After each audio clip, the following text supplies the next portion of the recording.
WWE സൗദിയിൽ ചെയ്യാൻ പോകുന്ന അടുത്ത സ്പെഷ്യലായ king and queen of the ring സ്പെഷ്യൽസിന്റെ മാച്ച് കാർഡ് പ്രൊഡിക്ഷൻസിലേക്ക് എല്ലാവർക്കും സ്വാഗതം. ഇതുവരേക്കും 5 മാച്ചാണ് ഈ ഒരു സ്പെഷ്യൽസിൽ WWE കൺഫേം ചെയ്തിട്ടുള്ളത്. അപ്പോൾ ഇതിൽ ആർക്കൊക്കെയാണ് വിജയസാധ്യത കൂടുതൽ, അതെല്ലാമാണ് നമ്മൾ നോക്കാൻ പോകുന്നത്. അപ്പോൾ ഈ ഷോ എപ്പോഴാണ് ലൈവായി ടെലികാസ്റ്റ് ചെയ്യുക എന്ന് ചോദിച്ചാൽ, ഈ വരുന്ന ശനിയാഴ്ച, അതായത് മെയ് 25-ാം തീയതി ശനിയാഴ്ച രാത്രി 10:30 ലൈവായി ടെലികാസ്റ്റ് ചെയ്യുക. നിങ്ങൾക്ക് കിക്ക് ഓഫ് ഷോ കാണണമെങ്കിൽ യൂട്യൂബിൽ നോക്കിയാൽ മതി. പ്രത്യേകിച്ച് മാച്ചൊന്നും ഉണ്ടാവില്ല.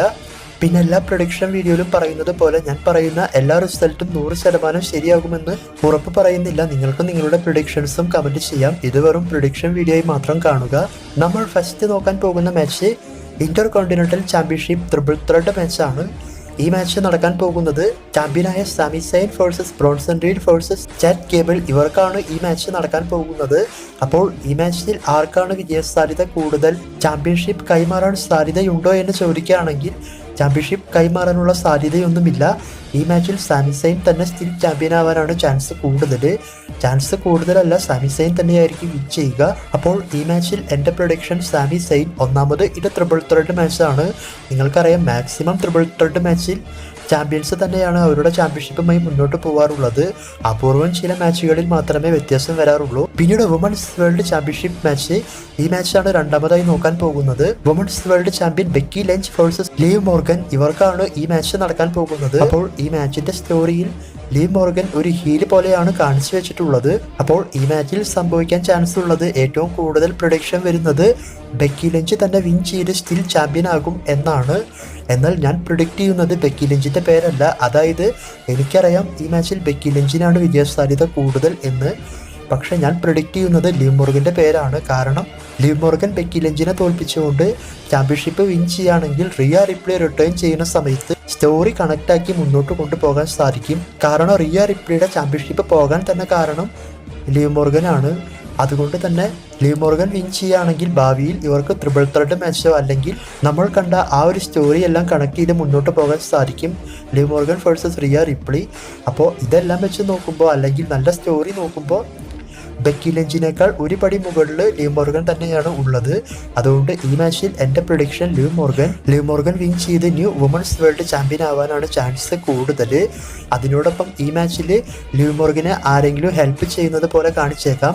ഉദാഹരണം ഡൊമിനിക് മിസ്റ്റീരിയോ, അങ്ങനെ ആരെങ്കിലും ലീവ് മോർഗനെ ഹെൽപ്പ് ചെയ്യുന്നത് പോലെ ഈ മാച്ചിൽ കാണിച്ചേക്കാം. പിന്നെ മെയിനായിട്ടും ബെക്കി ലഞ്ച് കോൺട്രാക്ട് സൈൻ ചെയ്തിട്ടില്ല എന്നാണ് പറയുന്നത് WWE. അപ്പോൾ അവരുടെ ഡീല് ഈ മാസം തന്നെ അവസാനിക്കുന്നത് കൊണ്ടും ചാമ്പ്യൻഷിപ്പ് കൈമാറാൻ ചാൻസ് ഉണ്ട് എന്നൊക്കെയാണ് നമ്മൾക്കറിയാൻ സാധിക്കുന്നത്. എന്നാൽ ഏറ്റവും കൂടുതൽ പ്രൊഡിക്ഷൻ വരുന്നത് ബെക്കി ലഞ്ച് തന്നെ സ്റ്റിൽ ചാമ്പ്യൻ ആകുമെന്ന് പറഞ്ഞാണ്. അപ്പോൾ എൻ്റെ പ്രൊഡിക്ഷൻ ബെക്കി ലഞ്ച് അല്ല, ലീവ് മോർഗൻ. നിങ്ങളുടെ പ്രൊഡിക്ഷൻ കമൻറ്റ് ചെയ്യുക. ഇനി മൂന്നാമതായി നോക്കാൻ പോകുന്നത് വുമൺസിന്റെ queen of the ring tournament മാച്ചിന്റെ ഫൈനൽ ആരാണ് വിൻ ചെയ്യാൻ പോകുന്നത് എന്നാണ്. അപ്പോൾ ഫൈനലിൽ വന്നിട്ടുള്ളത് മുൻ NXT ചാമ്പ്യൻ ആയിരുന്ന ലൈറ വാൽക്കിരിയാണ് ഫൈനലിലേക്ക് വന്നിട്ടുള്ളത്. അതേപോലെ സ്മാക്ക് ഡൗണിൽ നിന്ന് നയ ജാക്സ് അല്ലെങ്കിൽ ബിയാങ്ക ബെല്ലർ, ഇവരിൽ ഒരാൾ വരും.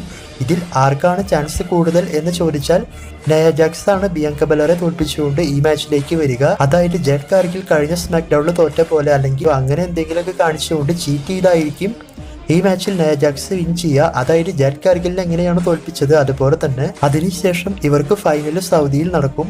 അപ്പോൾ ഈ ഒരു ഫൈനലിൽ ആർക്കാണ് വിജയസാധ്യത കൂടുതൽ എന്ന് ചോദിക്കുകയാണെങ്കിൽ നയ ജാക്സിന്റെ പേരാണ് ഏറ്റവും കൂടുതൽ വരുന്നത്. അതായത് നയ ജാക്സിന് നല്ല പുഷ് കൊടുക്കാൻ പോകുന്നു എന്നൊക്കെയാണ് പറയുന്നത്.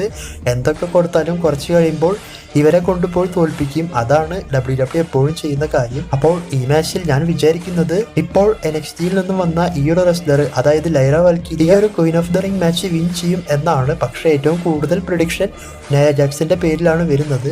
എന്നാലും നയ ജാക്സിനെ വിട്ട് ഞാൻ ഇവരെ സെലക്ട് ചെയ്യാണ്. അതുകൊണ്ട് ഈ മാച്ചിൽ എൻ്റെ പ്രൊഡിക്ഷൻ ലൈറ വാൽക്കിരിയെ വിൻ ചെയ്ത് ക്വീൻ ഓഫ് ദ റിംഗ് ആകുമെന്നാണ് ഞാൻ പ്രൊഡിക്റ്റ് ചെയ്യുന്നത്. അതിനുശേഷം ഇവർക്ക് ചാമ്പ്യൻഷിപ്പ് അവസരം കൊടുത്തേക്കാം.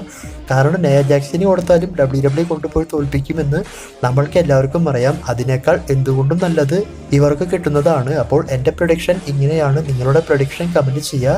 ഇനി മെൻസിന്റെ king of the ring tournament match ആരാണ് വിൻ ചെയ്യാൻ സാധ്യതയുള്ളത് എന്ന് നോക്കാം. നമ്മൾക്കറിയാം, റോ ബ്രാൻഡിൽ നിന്നും മുൻ IC ചാമ്പ്യൻ ഗന്ധറാണ് ഈ ഒരു ടൂർണമെന്റിൽ വന്നിട്ടുള്ളത്, അതായത് ഫൈനലിൽ വന്നിട്ടുള്ളത്. അതേപോലെ സ്മാക്ക് ഡൗണിൽ ടോമ ടോങ്ക, റാൻഡി ഓർട്ടൻ, ഇവരിൽ ഒരാളാണ് വരാൻ പോകുന്നത്.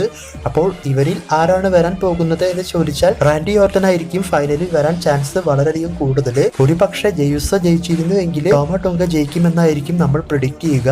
ജെയുസോ ജയിക്കാത്തത് കൊണ്ടാണ് പ്രഡിക്ഷൻ മാറ്റിയത്. അപ്പോൾ ഈ മാച്ചിൽ റാൻഡി ഓർട്ടൺ വിൻ ചെയ്തുകൊണ്ട് ഗന്ധറുമായിട്ട് സൗദിയിൽ മാച്ച് ചെയ്യാനാണ് ചാൻസ് കൂടുതൽ. അപ്പോൾ ഈ മാച്ചിലും ഞാൻ എൻ്റെ പ്രഡിക്ഷനാണ് പറയുന്നത്. അതായത് ഏറ്റവും കൂടുതൽ പ്രഡിക്ഷൻ വരുന്നത് Gunther king of the ring win ചെയ്ത് വേൾഡ് ചാമ്പ്യൻഷിപ്പ് അവസരം തേടി മുന്നോട്ട് പോകും എന്നാണ്. എന്നാൽ ഞാൻ എൻ്റെ പ്രഡിക്ഷനായിട്ട് പറയാൻ പോകുന്നത് റാൻഡി ഓർട്ടൻ്റെ പേരാണ്. കാരണം എന്താണെന്ന് വെച്ചാൽ റാൻഡി ഓർട്ടൺ സർവൈവർ സീരീസിൽ റിട്ടേൺ ചെയ്തതിന് ശേഷം ഇതുവരേക്കും ഒരു നല്ല നിമിഷം റാൻഡി ഓർട്ടനെ കിട്ടിയിട്ടില്ല. അതിനുശേഷം ട്രിപ്പിൾ ത്രെഡ് മാച്ചിൽ ആഡ് ചെയ്തു, ചാമ്പ്യൻഷിപ്പ് മാച്ചെല്ലാം കൊടുത്തു. എല്ലാ മാച്ചുകളിലും റാൻഡി ഓർട്ടനെ ക്ലീനായി തോൽപ്പിച്ചിട്ടില്ല എങ്കിലും triple thread match, tag team match ഇങ്ങനെയെല്ലാം കൊണ്ടുവന്ന് തോൽപ്പിക്കുകയാണ് ഇതുവരേക്കും WWE ചെയ്തത്. അപ്പോൾ ഈ മാച്ചിൽ റാൻഡി ഓർട്ടനെ തോൽപ്പിക്കാതെ വിൻ ചെയ്യിപ്പിക്കുകയാണെങ്കിൽ അത് നന്നായിരിക്കുമെന്ന് തോന്നുന്നു. അതുകൊണ്ടാണ് ഞാൻ എൻ്റെ പ്രഡിക്ഷനായിട്ട് റാൻഡി ഓർട്ടൻ്റെ പേര് പറഞ്ഞത്. അപ്പോൾ ഇതെൻ്റെ മാത്രം അഭിപ്രായമാണ്. കാരണം ഏറ്റവും കൂടുതൽ പ്രഡിക്ഷൻ വരുന്നത് Gunther king of the ring win ചെയ്ത് ചാമ്പ്യൻഷിപ്പ് മാച്ചിലേക്ക് പോകും എന്നാണ്.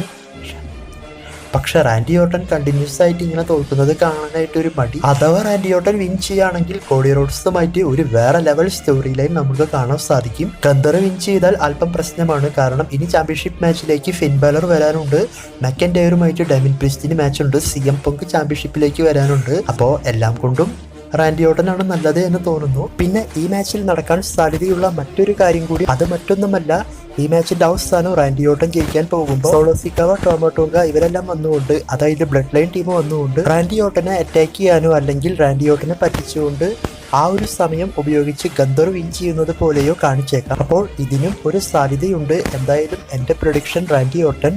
ഇനി നമ്മൾ അവസാനമായി നോക്കാൻ പോകുന്ന മാച്ച് അൺഡിസ്പ്യൂട്ടഡ് WWE ചാമ്പ്യൻഷിപ്പ് മാച്ചാണ്. അൺഡിസ്പ്യൂട്ടഡ് WWE ചാമ്പ്യനായ Cody Rhodes versus United States champion Logan Paul, ഇവർക്കാണ് ഈ മാച്ച് നടക്കാൻ പോകുന്നത്. അപ്പോൾ ഈ മാച്ച് മുൻപ് ചാമ്പ്യൻ വേഴ്സസ് ചാമ്പ്യൻ മാച്ച് എന്നൊക്കെ പറഞ്ഞുകൊണ്ട് ലോഗൻ പോൾ നമ്മളെ പറ്റിച്ച് കോൺട്രാക്റ്റ് എല്ലാം കീറിക്കളഞ്ഞു. അതിനുശേഷം കോഡിയുടെ കയ്യിലുള്ള ചാമ്പ്യൻഷിപ്പിന് വേണ്ടി മാത്രമാണ് മത്സരിക്കാൻ പോകുന്നത് എന്നൊക്കെ പറഞ്ഞിരുന്നു. അപ്പോൾ ഈ മാച്ച് എങ്ങനെ ഉണ്ടാകും എന്ന് ചോദിക്കുകയാണെങ്കിൽ മാച്ച് വേറെ ലെവലാവാൻ ചാൻസ് ഉണ്ട്. അതിനോടൊപ്പം ലോഗൻ പോൾ ഈ മാച്ചിൽ കോഡി റോഡ്സിനെ ചീറ്റ് ചെയ്തുകൊണ്ട് തോൽപ്പിക്കാനും നോക്കിയേക്കാം. കൂടാതെ ഫ്രണ്ട്സിനെയും കൊണ്ടുവന്നേക്കാം. അപ്പോൾ എന്തൊക്കെ സംഭവിച്ചാലും ഈ മാച്ചിന്റെ അവസാനത്തിൽ യുണൈറ്റഡ് സ്റ്റേറ്റ്സ് ചാമ്പ്യൻ ലോഗൻ പോളിനെ തോൽപ്പിച്ചുകൊണ്ട് കോഡി റോഡ്സ് ആണ് സ്റ്റിൽ അൺഡിസ്പ്യൂട്ടഡ് WWE ചാമ്പ്യനായി മുന്നോട്ട് പോവുക. പിന്നെ ഈ സ്പെഷ്യൽസിൽ ആരെങ്കിലും റിട്ടേൺ ചെയ്യോ എന്ന് ചോദിക്കുകയാണെങ്കിൽ അങ്കിൾ ഹൗഡിയുടെ റിട്ടേൺ ഉണ്ടാകാൻ ചാൻസ് ഉണ്ട്. QR കോഡെല്ലാം വെച്ച് നോക്കുമ്പോൾ നമ്മൾക്ക് അങ്ങനെയാണ് മനസ്സിലാക്കാൻ സാധിക്കുന്നത്. സൗദി അറേബ്യ, അതായത് ഈ ഷോ നടക്കുന്ന സ്ഥലത്തെ കോഡ് നമ്പർ എല്ലാം ആ QR കോഡിൽ വന്നിട്ടുണ്ടായിരുന്നു. അപ്പോൾ അങ്കിൾ ഹൗഡിയുടെ റിട്ടേൺ നമ്മൾക്ക് ചിലപ്പോൾ ഇവിടെയും പ്രതീക്ഷിക്കാം. കാരണം ഇനിയും നീട്ടിക്കൊണ്ടുപോയാൽ ആളുകൾക്ക് ബോറടിച്ച് തുടങ്ങും. അതായത് കണ്ടിന്യൂസ് ആയിട്ട് QR കോഡ് മാത്രം ഇട്ട് പോയാൽ. അതുകൊണ്ട് അങ്കിൾ ഹൗഡിയുടെ റിട്ടേൺ ചിലപ്പോൾ ഈ ഷോയിൽ കാണാൻ സാധിക്കും.